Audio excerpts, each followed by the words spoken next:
السلام عليكم ورحمة الله وبركاته. وأنا ورسن شيخ محمد جنال كداونا سانا واسيروك شيخ جنال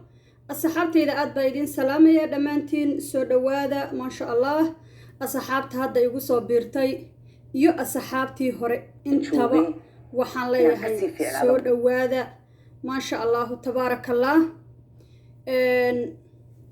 ما انت وحاينو ودا برغرام ير runtii aad ay dadku oga hadlayeen oo ku jiro baraha bulshada kaasoo ay runtii gabar la wareysanayay kamid ahayd gabdhaha youtuberada ah hadalkeedii ku aadanaa culimo badan soo qaadatay dad badan soo qaateen ban aniguna waxaan rabaa in bal aan dhaho gabdhaha Soomaaliyeed u doodkooda iyo difaacooda yaysan meel xun nala tegin annagoo dumar ah annagoo jecel gabdhaha Soomaaliyeed inay dadka ugu horeeyaan annagoo jecel inay gabdhaha Soomaaliyeed maxaan ku raahdaa intay nolol jirta inay noolaadaan oo nolol fiican waliba helaan annagoo jecel sababta aan saa u leeyahay baraha bulshada waxaan ku arkay dad ayadu difaacayo iyo dad ayada ka soo horjeedo culimada diinteenu ra'yi ma gasho dadkuna ra'yiga iyo diinta horta ha kala saaraan diinteenu waa diin dhammaystiran oo kaamil ah oo nusqaan looga tegin oo xaqa annaga aan leenahayna taqaano nasiinaysana raalli ahaada maanta xoogaa codkayga ma aqaana xabeeb baa ku jirto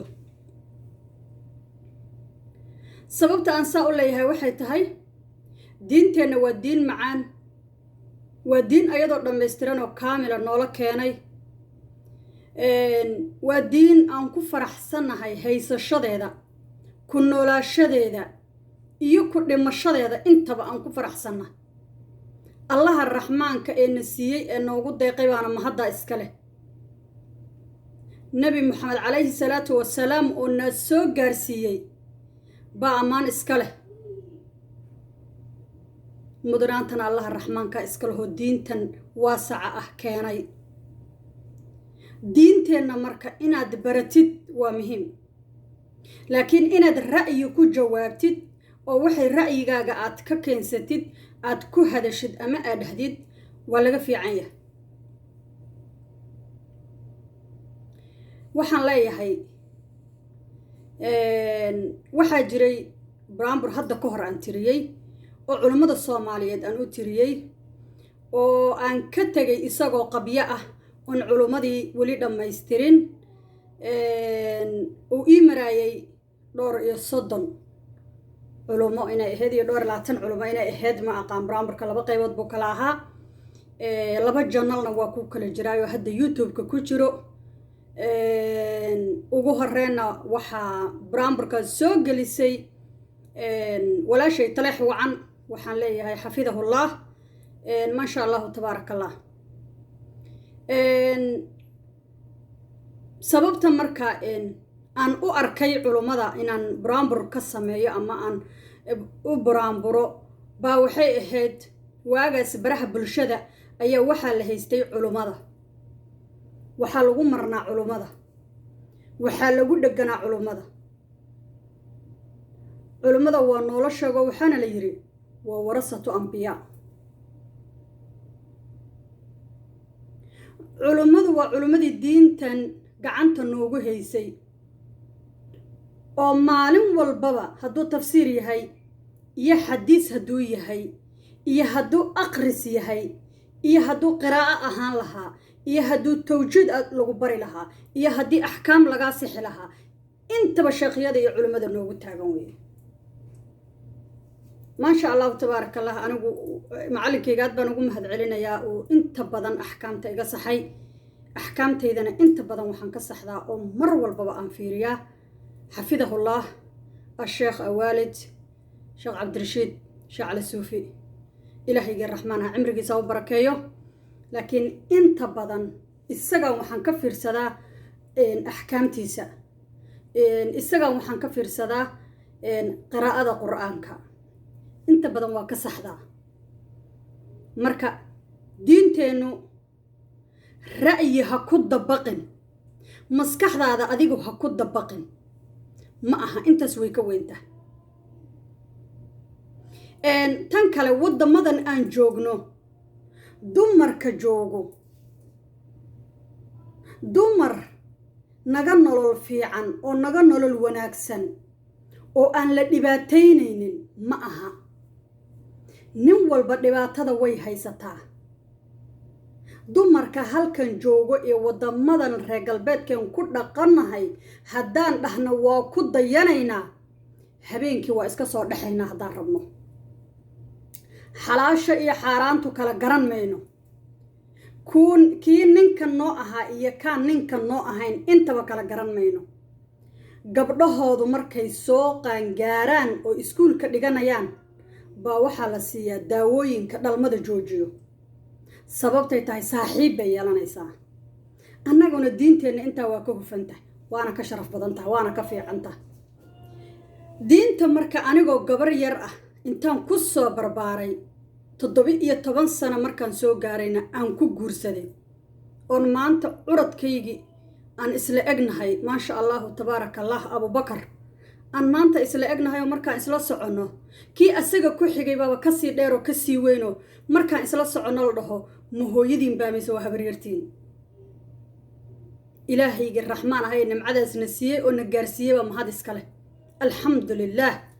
ilaahay ow adigaa nagu simay cimriga intaa la egna na siiyey quruxdaa iyo sharaftaasna adaa na siiyey nolol aan ku qanacsannahayna adigaa na siiyey gabadhu way guursataa guurkana uu ka xumaadaa balse waxay heshaa mid wanaagsan hadduu midkaas labaad kugu xumaadana waxaad heshaa mid saddexaad oo ka wanaagsan haddii intaa in ka badan ay sii socotana iskaba dhaafo intaad haysatid iimaanso oo korso qofka muslimkana waxa weeye wuxuu marayaa imtixaan ambiyadii baa la imtixaamay asxaabtii baa la soo imtixaamayey adigoo aadana ah oo adduunkan taagan maanta dembiga badan in lagu imtixaamo maxaad ku diidi dulqaadkaagaa la fiirini wanaaggaaga iyo samirkaagaa la fiirini halkaad wax marsiinaysid baa la fiirini maxay tiri marka abaayo waraysigii laga qaaday codkeedan sii deynayaa oo biri ka sii fiicnaado saadam ka sii fiicnaado inagu soo waxaan rabnaa halkaynu maanta joogno inaynu marba 10 sano dib ku noqono maantaynu ka liidanaa intii aynu jirnayba waddanka Soomaaliyeed waa waddanka kaliya dhulka soo ariga Soomaalidu degto dhan isku soo duubo oo ninka Soomaaliyeed haysto complete immunity wax la yiraahdo xorriyad uu wuxuu doono ku sameeyo haddana isagoo shaarkiisu nadiif yahay oo waxba ku dhicin barta ka bixi karo ma garata aruu kufsado muxuu ahaa gabadh dilo gabadh kufsado uma bahaysanaba kufsigu inuu yahay zina sinun bay ka hadlaa yaa sinaysta yaa hablaha sasabta yaa ku yiraahdaa waa ku guursanayaaye bal waxay sii yaro hormaray yaa hadday doonaan been ku mehersada yaa xud waan ku guursanayaaye ii sii hormaray naftaada haddaadan adigu ilaalinin dhurwaa bannaanka joogo kuu ilaalin maayo dhurwaa bannaanka joogo kuu ilaalin maayo ugu horreyn naftaada waa inaad adigu ilaashan kartid ood ka adag tahay waa inaad adigu ka dheeraan kartid waxyaalo badanoo waxaa jiro waddamadan qurbaha ah aan ku dhaqannahay runtii ka jiro laakiin alxamdulilaahi rabbilcaalamiin ilaahay baa mahaddaa iska leh 10 sano waa ku sii socdaa intaan hadda qurbaha dhex joogo welina meel xun aniga oo taagan qof i sheegi karo ama i arki kara xitaa male sababtay tahay magacaygan marka hore ilaashadaa sharaftaydan marka hore ilaashadaa waxaan u baqaa dadka iga dambeeyo iyo dadkan ka soo jeeda intaba waa u baqaa aniga cabsida igu jirto waxay tahay inaan dadkayga sharaftooda dhowro oo u baqo allaha raxmaanka agtiisana uusan wax dembiya aanan ka gelin marka abaayo waa ku soconaynaa xudxuta yaa waxaan oo gabadh Soomaaliyeed oo anigu shacabka ku sidoo meelaha marmaraysa de ark garan maayo leeyaan yaan la sinaystaa waa niman waxa wax sinaysanaya waa niman waxa wax kufsanaya waa niman haddana waxa oranaya saasina ma qabatay saa naga daaya ilaa culimadii ay soo istaagayaan ay leeyihiin ninku hadduu gabadhiisa maaragtay uu wax ka qaato kufsi maaha muxuu ahaa gabadhaada haddaad wax ka qaado xoog kaga qaado waxaad aaminsan tahay ninku hadduu gabadhiisa wax ka qaato inay kufsi okay waxay tiri gabadha hadday ninkeeda diido oo xoog wax kaga qaato waa kufsi horta ma og tahay dembi ka weyn inay iyadu dusheeda la saaray hadday ninkeeda isu diiday dembi aysan qaadi karin oo ilaa waaga intuu ka baryaya ay malaa'ig u taagan tahay nacladayso in la saaray horta ma og tahay mise waxa adiga ra'yigaaga ka guuxayo baad rabtaa inaad dadka u gudbisid dadka Soomaaliyeed siiba dumarka Soomaaliyeed inta badan waa dad maanta diinta islaamka aad u bartay marka gabadhan walaasheena runtii waxay jeclaysatay in ragga iyo dumarku ay sinaadaan waa si iyadu jecesha waa arkaynaa diinteenu waxayna ina tiri marka gabadhaada marnaba qof bini aadan jirkiisa inaad jirkiisa miyuu leeyahay xaas adan ku weydiinaya xaaskaaga maadaa leh miyaad leedahay haa gabadhiisa asagaa leh xaaskiisa isagaa soo guursaday isagaa soo kaxaystay ilaahay baa u xalaaleeyey ilaahay baa siiyey waxaa la dhihi lahaa gabadhani laguma siinin gabadhan wuu soo doontay reer buu oga fariistay waa la siiyey waa gabadhi la siiyey ee xaaskiisii noqotay u degtay war ilmaadeerayaalow borogaraamkaygan maanta sheer gareeya biidni illaahi araxmaan oo asxaabta iigu jirtay qayr fara badan allah idin siiye intaasoo kun baan aan haystaa sabiskaraybe bal sheerkii iyo like-tii iyo commentigii intaba ha laydinka helo oo dhanka khayrka iyo barakada u soo qoro cayda inaga daaya anu cayda sideeda bannaanba waa tira waa dhileed gareeyaa qofka waxun ii soo qoro wallaahi meesha kuma sii egto ummadda Soomaaliyeedna waan ogaaday hadduu hal qof cayda kuu bilaabo hal qof hadduu cayda kuu bilaabo qofka labaadna waa ku xigsanaya saddexaadna waa ku xigsanaya meesha dhan baa wada cay noqonayso laakiin kan koobaad markuu kuu soo qoro haddaa iska tirtid od gebigiisa meesha ka saartid indhihii caalamka waxay qabanayaan iyo dadkii kuugu jiray waxay qabanayaan wixii lagu soo qoray fiicnaa wixii wanaagsanaa ayay qabanayaan wixii xumaa meeshii bay ku hareen waabad iska tirtay marka waxaan rabaa abaayadan youtube-kay ku jirtaa runtii borogaraam aan hadda ka hor oga hadli jiray Fardowse Ismaaciil janalkeeda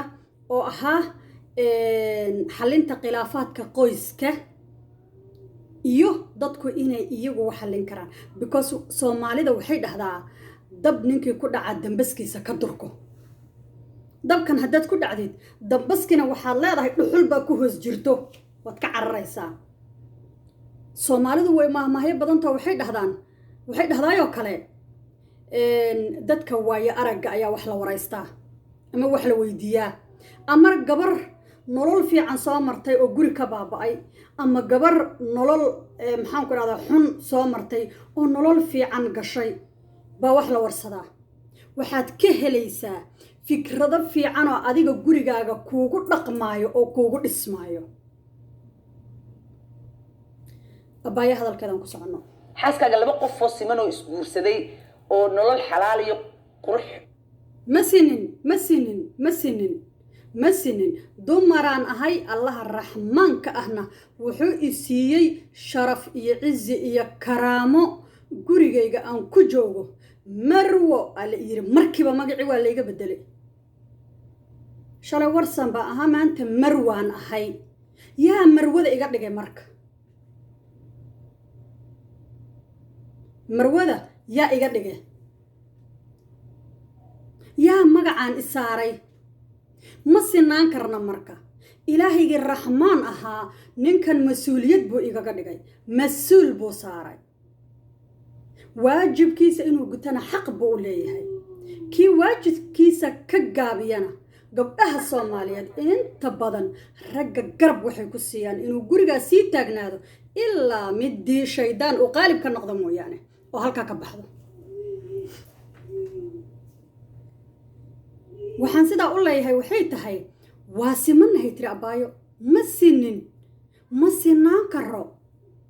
ilaahaygi raxmaan ahaa laba bini aadan uu naga dhigay laba magac uu noo kala yeelay rag iyo dumar uu yiri lab iyo dhidigaana la yiri nalama dhihin haweenka nalama dhihin oo anigi iyo asagii isku magacna lagama dhigin fiiri dumarkii nalama dhihin haddana oo aniga asagii isku magacna lagama dhigin fiiri wiilashi nalama dhihin oo aniga asaga isku magacna lagama dhigin raggi lama dhihin oo aniga asaga isku magacna lagama dhigin ilaahaygi raxmaan ahaa ba ina kala duway markii horeba oo rag iyo dumar inaga dhigay markaan leeyahay diintaada ra'yi ha ku dabaqin maskaxdaada waxa adiga ka guuxayo si kalaad cadkaaga u dhacsan kartaa laakiin diinteena islaamka ah ee macaan ha ku soo gabanin waxna ha ka sheegin culumada aa leedahay macal culumadii iyo sheeqyadina sheekh iyo culumo nagu waaninayso sinadu waa maxaan ku raadaaye kufsigu waa bannaan yahay ma jirto sinadu waa bannaan tahay na laguma oran ninkii wax kufsada waa kala dilayo dembiba ha laga gala dumarka Soomaaliyeed ha la dhibaateeyo dumarka Soomaaliyeed godob ha tirsadaan gooni ah sidii ay rabeen ha waayaan laakiin iimaankaada laga rabaa taam inuu ku ahaado wax walbaba waxa kaaga wanaagsan wacnaashada gurigaaga aa ku dhex jirtid sharafta gurigaaga aa ku leedahay waxa kaaga wanaagsan quruxda qoyskaaga iyo carruurtaada aa fiirsanaysid kaaga fiican male laakiin haddaa dhahdid ninkii gabadhiisii xalay isu diiday hadduu xoog wax uga qaato waa kufsi alla ilaah been baad ku sheegtay diintana meel baad uga dhacday barana walaashay diinta islaamka soo baro wax qurux badan inay wadaagaan isugu yimi ma tihin mise ma tihin waa nahay ma tihin de horta mise ma tihin ma tihin mar walba wanaag baa idinka dhexeeya iyo isweydiin waxa le maxay kuu diiday kumaba diidayso haddii meesha wanaag yaallo iyo haddii kumaba diidayso de laakiin waxay kuu diiday baa meesha ku jira ya haddaanad biilayn haddaanad hagaajisanayn haddaanad maaragtay muxubaysanayn khasab maaha inay ku siiso jidhkeeda iyadaa leh laakiin soo ma ogid gabadhu haddii ninkeeda diido inay ciqaab ku mudanayso oo soo ma ogid ninku inuu hadduu gabadhiisa iyo reerkiisa waajibkooda ka soo bixi waayo inuu ciqaab ku mudanayo naxaladi ku socotay isagaba soo ma ogid maxaynu uga hadli weynay carruuraha dayacan ee bannaanka yaalla waxaa u soo daadegaya carruuraha dayacan inkastoo klibka uu igu sii dheeraada mar raba intaasaan uga bixi doonaa insha allah carruuraha dayacan waa sax carruurtu waa dayacan yihiin yaa dayacay ragaa dayacay yaa lagu dayacay hooyo Soomaaliyeed lagu dayacay yaa koriyey hooyo Soomaaliyeed korisay yaa booskii ragga galay hooyo Soomaaliyeed gashay laakiin ma dhahayna isagii nacalad baa intaa ku socotay sababtay tahay diintuba nama oran laakiin waajib waxaa ka saaran carruurtiisa iyo reerkiisa waajib baa ka saaran ninka inuu dib u fiiriyo inuu eego inuu gacanta ku hayo carruurtiisa iyo ilmihiisa xaaskiisa hadday kala tageenna waa inuu ilmahiisa nafaqadooda iyo dhaqaalahooda baxsado hadday uur leedahayna gabadhaas nafaqay ku leedahay dhaqaalay ku leedahay fiiro gaaray ku leedahay oo ay ku kala tagaan sidaa laakiin diinteenni oo wax walba noo sheegayso inaan inagu ka soo qaadno waxaan jirin oon meel cidlo ah ku soconno ma jirto teeda kale maskaxdaada waxa adiga aad rabtid haddii aad ku dhaqantid oo aad dhahdid gabadhani kumaba siinayso jirkeeda kaamaysan helin waxay rabtay shalay maxaad u soo raacaysa shalay maxaa u soo raacays haddaad ka weydayna sow islaamka ilaahay intaad u bandhigto kama tegi kartid oo ma dhihi kartid dayac baan qabaa darxumaan qabaa aniga saan ima keento inaad dhahdid yaa kuu diida ma diintaa kuu diida masaajidada inaad tagtid ood islaamka u dacwootid oo diintaada macaan u dacwootid yaa kuu diida ma cid kuu diiday baa jirto ma islaamkaa kaa hor istaagay ma wadaadadii culummada kaa hor istaageen ma gabadha xaq iyo xuquuq ma lahay dhaheen walaashay farxiyo waxaan leeyahay dib ugu noqo borogaraamkaagaas insha allahu biidni illaahi alkariim dadkana ra'yigiina waxaad ku soo uruurisaan inaad diinta dib ugu noqotaan